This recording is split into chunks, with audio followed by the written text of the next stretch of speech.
इस समय आज के दौर में पूछना बहुत जरूरी हो जाता है, वो ये है कि बतौर लेखक कभी आपको किसी राजा पे लिखने का मन करे, राजा राम और वासुदेव कृष्ण को छोड़ के, तो किस पे लिखना पसंद करेंगे राजस्थान के शूरवीरों में से एक? देखिए, महाराणा प्रताप पे निश्चित तौर पे, उनके सिवाय मुझे ऐसा कोई व्यक्तित्व दिखता नहीं है कि जिस पे मैं बहुत बेहतर लिख सकूं। प्रताप, जो वीर शिरोमणि प्रताप हुए, वो मैं भी उसी की संतति हूँ। राजस्थान का हर बेटा प्रताप की संतति है, मैं उन्हीं का बेटा हूँ। तो मुझे लगता है मैं उनसे बेहतर या कोई व्यक्तित्व मुझे दिखता नहीं है जिस पे मैं लिख पाऊँ। तो महाराणा प्रताप जी, निश्चित तौर पर। अच्छा, एक सवाल, तारक मेहता का उल्टा चश्मा का कार्यक्रम 14 साल बाद क्यों छोड़ा आपने? ये एक सवाल आपसे कई बार पूछा गया होगा, लेकिन ये भाव मन में क्यों आया छोड़ने का?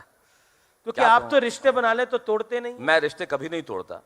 मेरी 4 पंक्तियां मुझे याद आती है, अब जितना समझना है आप समझ लें कि इससे ज्यादा मेरा कहन कड़ा हो नहीं सकता।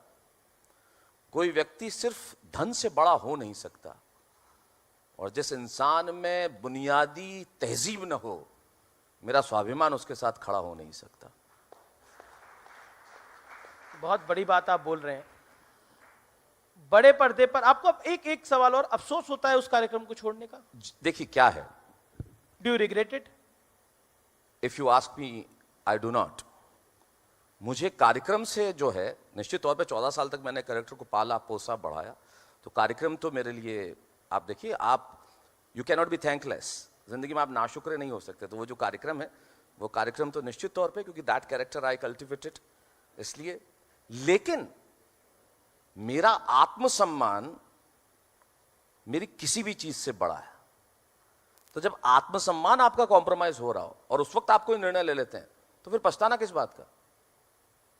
मैं तो उस प्रदेश का बेटा हूं जहां लोग जंगलों में रहे, मैं उस प्रदेश का बेटा हूं जहां घूमते रहे, लेकिन हमारी स्वाभिमान और स्वाधीनता पे आंच नहीं आने दी। ये तो वो प्रदेश है जहां लोग प्राण छोड़ देते हैं, मैंने तो शो छोड़ा है। अच्छा, क्या आपको हम किसी बड़े पर्दे पे भी जल्द देखेंगे? इतना अभी तो दिख रहा हूं। नहीं, मैं पूछ रहा हूं किसी फिल्म में। देखिए क्या है अमीश, ये एक जमाने में एक ऑर्गेनिक प्रोग्रेशन हुआ करता था कि टेलीविजन से जब फिल्मों में जाता है तो आदमी इसको तरक्की कहते हैं। अब ऐसा नहीं रहा। Television has become much bigger than films. फिल्मों को भी प्रमोट होना होता है तो टेलीविजन पे आते हैं। और मैं वाह भाई वाह, जो मेरा डेली टेलीविजन शो है पोइट्री का, it is the first ever show in the country, जिसके मैं लगभग 250-300 एपिसोड पूरे कर चुका हूँ। 300 होने वाले हैं, जिन्होंने नए कवियों को प्रमोट करने का काम किया। और मैं लगभग 173 नए लोग हम ला चुके हैं, जो अलग अलग गाँवों से लेके आते हैं। तो वो इतना बड़ा काम हो रहा है शेमारू टीवी पे, तो वो मैं कर ही रहा हूँ। और बड़ा पर्दा अब ऐसा आकर्षित नहीं करता। ओटीटी से बहुत सारे ऑफर्स आते हैं मेरे पास और चीज़ों के, लेकिन वक्त को देखते हुए मैं कर नहीं पाता। और उसका वैसा भी नहीं है कि यू आर प्रोग्रेसिंग, ऐसा कुछ नहीं रहा। सब कुछ समान है ना। Whole media is same, may it be television, may it be OTT, may it be films, it's the same.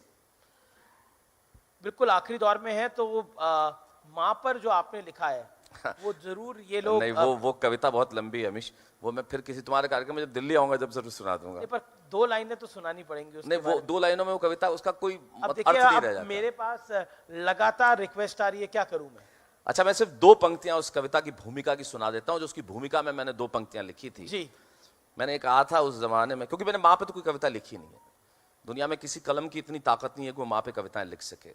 मैंने तो सिर्फ इतना सा लिखा था कि जब माँ नहीं होती तब जिंदगी क्या होती है। लेकिन वो कविता फिर कभी सुनाऊंगा। लेकिन वो 2 पंक्तियां जरूर सुना देता हूँ। अमीश, आप इतना आग्रह कर रहे हैं और आप देश के बड़े प्रखर पत्रकार हैं और आप कहें और मैंने सुनाऊं तो बदतमीजी होगी। तो मैं सिर्फ 2 पंक्तियां ये सुना देता हूँ कि एक लड़का था, ईश्वर से बहुत कुछ मांगता था और उसे नहीं मिलता था।